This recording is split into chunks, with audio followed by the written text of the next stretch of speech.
hello today. We're very happy to be here. We are Star Capital.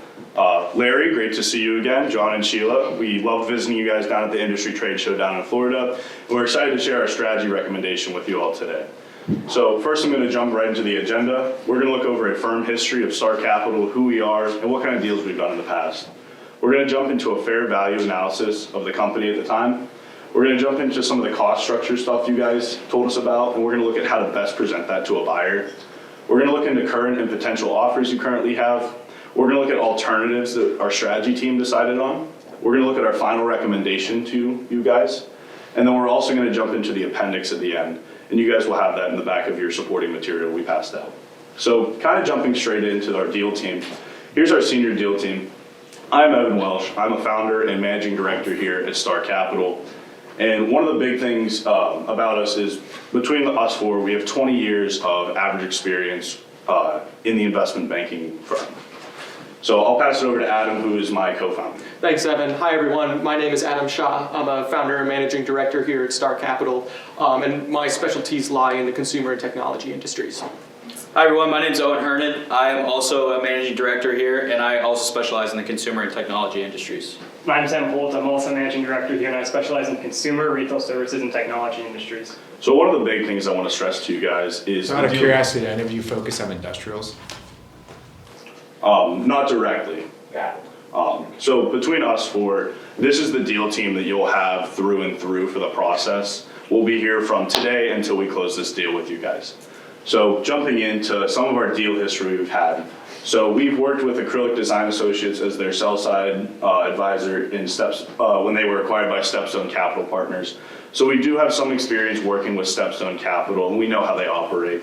Back in Florida, one of your top competitors, Spacewall International, they were acquired by Riverside, and we helped process their sale. We were a buy-side advisor to Laminate Capital when they were acquiring Interior Arts. And we were also a sell-side advisor to Arborite when they were acquired by Fletcher Building back in 2021. So now I'm going to pass it over to Adam to look at a fair value analysis for your guys' company. Thanks, Evan. So as he mentioned, he presented here is a summary of what we believe your company to be worth based on 4 different valuation techniques that we use, and I'm going to go into each one of them here individually. The first one that we used was the trading comparables strategy, and what we did was we identified 8 different publicly traded companies that we think compare relatively well to your company, both quantitatively and qualitatively, and we used their past financial information to help arrive at a valuation for your company.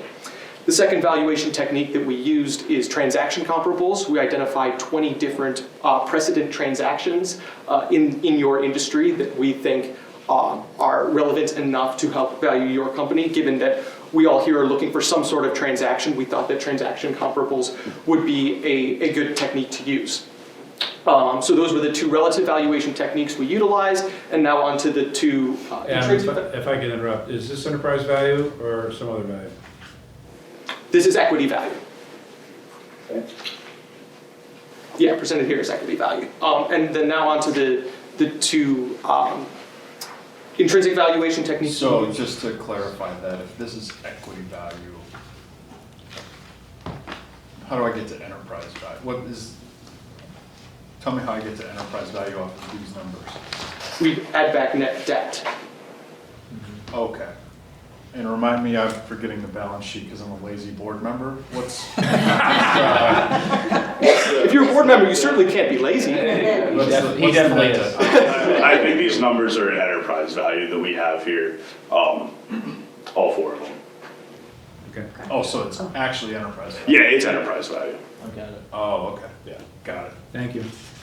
So to the discounted cash flow model that we use to intrinsically value your company, we took into consideration a lot of the financial statements from your past and some of the projected financial statements that you've given all of us, and built out a couple different revenue and growth scenarios to come up with our intrinsic valuation using discounted cash flow. And then finally, we thought the leveraged buyout method would also be an appropriate way to value your company, given that there's the potential of private equity involvement regarding Stepstone Capital. We wanted to look at what they see in your company from their perspective, from the private equity perspective. And so we used the leveraged buyout analysis as well. And at the end of the day, taking into consideration all 4 of these valuation techniques, we arrived at a valuation of your company of $98.6 million, which represents 8.5 times 2022's EBITDA. So I'm going to go now transition over into the cost structure, which is related to the discounted cash flow and the leveraged buyout scenarios. Based on your communication with us, we understand that since the onset of the COVID-19 pandemic in 2020, the company has experienced significant increases in input costs, specifically up to 45% increases in costs of resin, which is an input into the products you all manufacture. And so given this, we've been really impressed with how you all have managed through this challenge and passed on some of the cost increases in the form of increased prices to your customers. And being able to maintain 25% margins over the last couple of years has been very, very impressive. And now transitioning from backward looking now forward looking into the future, given that we expect the costs of inputs, specifically resin, to decrease in the future, we expect that you also will be able to maintain the same price levels while still keeping your customer base. And as the price will stay the same and as costs decrease, margins should increase. And so the reason why I'm going over this is because the increased margins scenario is something that we built into our projected financial statements for Larry's Laminate in the future, and that became incorporated into the DCF and LBO models. So now I'm going to turn it over to Sam to discuss where we are currently and a little bit about the discussions with StepStep. Thank you, Adam. So to kind of touch base and level set as to why a deal needs to end up happening, we got to talk about how not having a deal would limit the ability of all shareholders to meet their quantitative and qualitative goals. For example, Larry may be able to retire, but not be able to effectively cash on his equity like he wishes to do so based on how his friend recently did. Similarly, John and Sheila would not be able to add additional equity and get that second bite of the apple that they're looking for and expand their leadership role within the company. So now transitioning to the Stepstone Capital Partners offer, they have kind of floated a 7 to 8 times EBITDA value on the company, which is about $81 to $93 million for the total enterprise value. If you guys were to pursue this kind of route, you can see what the equity payout for each shareholder would be in the bottom left of the screen. This value is less than the value that we came to in that analysis that Adam just presented. Another drawback of doing this kind of route would be that Larry would have to stay on for 1 to 2 years in an advisory role due to the transition that would occur. Larry, John, and Sheila would all be required to roll over some equity, although it would be a rather minimal amount into the new company. And once again, this is not the highest value we believe the company can obtain. So I'm going to toss over to Owen to discuss what kind of the in-house buyout would look like. Yeah, so as far as John and Sheila's offer goes, so you're looking at a 6.2 times EBITDA for the transaction, which would equal a $50 million buyout for Larry himself, which would be broken into a $45 million payout immediately and then a $5 million seller's note. So what we really love about this offer is that it hits all the qualitative aspects that you're really looking for in the deal, and that Larry can immediately retire. He gets his nice payout. John and Sheila get their second bite at the apple and really get to go with their growth projections moving forward. However, this is not the highest value we believe that you can receive for the company. So that's something we're going to get into a little bit further and later in the presentation. But the final thing is John and Sheila and family friends get to keep the name of Larry's Laminate and keep growing it in the same way that it's grown to this point before. But before we continue, we want to jump into this seller's note a little bit. So it'll be received in 5 years after the transaction is completed. So if it completes within this year, it'll be in 2028 when that seller's note expires, and it'll be at a 6% PIK rate, which will be a one-time payment of $7.15 million after the 5 years expires. So with this, there won't be any interest payments over that life of that note, but it'll just be a one-time payment at the end of $7.15 million. So now I'm going to throw it back over to Evan to discuss the alternatives. So in our strategy team here at Star Capital, we looked at a couple alternatives that you guys could pursue. One of the first ones was an abbreviated auction process. We knew this would reach our goals quantitatively, but we weren't sure it was going to reach our goals qualitatively. If a private equity buyer like Stepstone comes in, we're not sure that John and Sheila will be able to get that second bite of the apple that they're looking for, or that they would be able to have Larry retire. Yes, John and Sheila would be able to roll over some equity, but it's not what they're looking for, and it'll probably be lower than their 20% and 10% that you both currently have. So then we looked at altering the terms of John and Sheila's offer to fit your specific needs. They have the qualitative goals, but we wanted them to be able to reach the quantitative goals of our fair value analysis that we did. And then we also looked at entering negotiations with Stepstone. We've worked with them before. Their floated range of 7 to 8 is what they'll stick at. We don't think they will be able to reach our fair value of 8.5, so we decided not to go with them. So our recommendation to the board is to alter the terms of John and Sheila's offer. In this recommendation, we want them to increase the current seller's note to Larry by $9.2 million and we want to roll over 1/7 of Larry's equity from the proceeds he would receive. This reaches our quantitative goals. This brings the fair value of John and Sheila's offer to 8.5 EBITDA. It matches the fair value analysis that we did earlier. Qualitatively, our goals are also achieved. John and Sheila, you both get your second bite of the apple and you get to reinvest in the company. Larry, you get to retire and go play golf down in Florida with your best competitor from Spaceball International.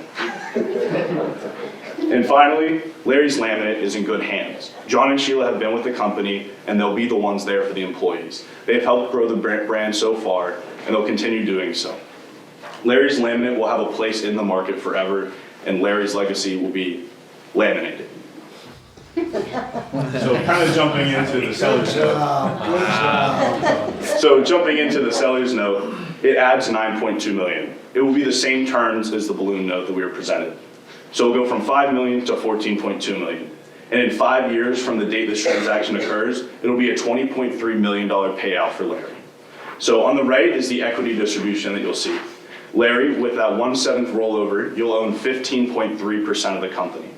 John, you'll own 30.6%. Sheila, you'll own 15.3%. John and Sheila, you both raised an additional $5 million in capital. That'll be split up between you both, however you raised that capital, and it's 7.8%. The family and friends that you guys got the capital from, of $20 million, will be worth 31% of the company. Larry, you'll also see a very nice payday coming soon. That is immediately $40 million, and then an additional 14.2 from the seller's note, which is that $20.3 million payday. Thank you guys so much for your time, and we'll field any additional questions you have.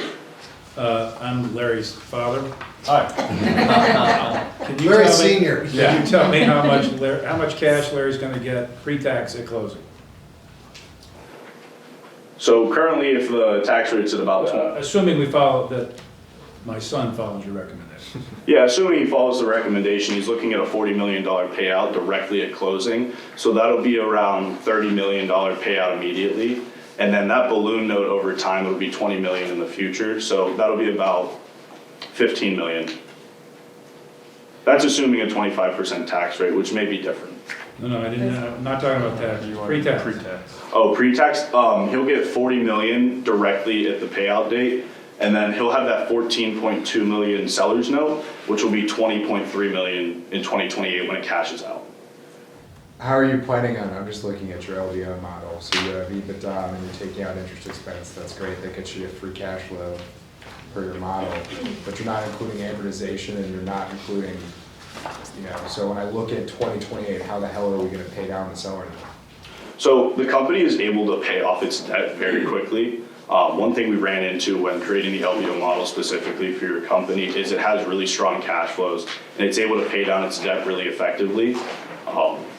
So we're very confident that it'll be able to pay down that that money in 2028. Well, you put it in 2023 and you showed it coming down when it's a balloon payment, which is fine, I understand. So that, sorry. No, I understand the error there, but if you have free cash flow of 16 or 15.8 million in 2027, and you have a 20 million note coming due. Yeah, so that LBO model is directly from Stepstone's perspective. It's from the private equity. Yeah, that 49 is from the 4 1/4 turns of leverage that Stepstone said they could get from their bank. Got it, I don't, there's not either way, I'm just curious, I mean, I think it's gonna be tough in 2028 to pay that down. Did you folks think about the fact that when resin costs drop, they drop for our competitors as well? And that we might not be able to hold on to those price increases because you're building those into the model, but I mean, I hope we can hold on to it, but I don't know that we can. Yeah, so that's something we thought about. And we have 3 different scenarios that we created for our DCF and our LBO model. Our base case scenario has very little margin expansion. It's about 0.5% a year in margin expansion, while our low case has no expansion in the margins at all. It assumes that your contract with your customers and with your competitors being able to drop their prices, you'll have to follow suit. So we have that baked into our fair value analysis of the company. Great, that's the way we look at it also. We hope we can keep it, but we just don't know. You guys have done such a great job so far, especially keeping that 25%. And to add to that as well, you mentioned in your communications with us that the average length of tenure of your customers is around 12 years, which is very, very impressive. And given that you've been able to keep customers for so long, especially through the challenges that the COVID-19 pandemic has brought and the price increases have brought, we're confident that you're going to be able to maintain the confidence and relationship with your customers. Did you guys look at leverage ratios at all, as it relates to the existing senior debt plus the new debt plus adding on more of the seller paper? Did we get into leverage problems with lenders on that, or were we a little aggressive on the amount of leverage we're putting on the business? Did you guys look at that at all? We didn't take a look at that.